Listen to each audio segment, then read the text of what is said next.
નમસ્કાર, આપ જોઈ રહ્યા છો નેશન પ્લસ ન્યૂઝ. હું છું આપની સાથે હેતલ ભગત.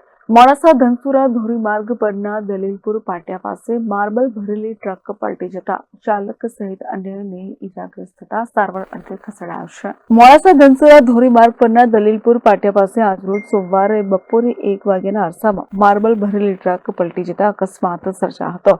અકસ્માતની ઘટનાને લઈને પોલીસ અને 108ની ટીમ ઘટનાસ્થળે પહોંચી હતી. ટ્રકમાં ફસાયેલા ઈજાગ્રસ્તને ચાલક તેમજ કન્વીનરને બંનેને સારવાર અર્થે 108 મારફતે મોડાસાની સાર્વજનિક હોસ્પિટલમાં ખસેડવામાં આવ્યા હતા. મહેન્દ્ર પ્રસાદ, નેશન પ્લસ ન્યૂઝ, અરવલ્લી.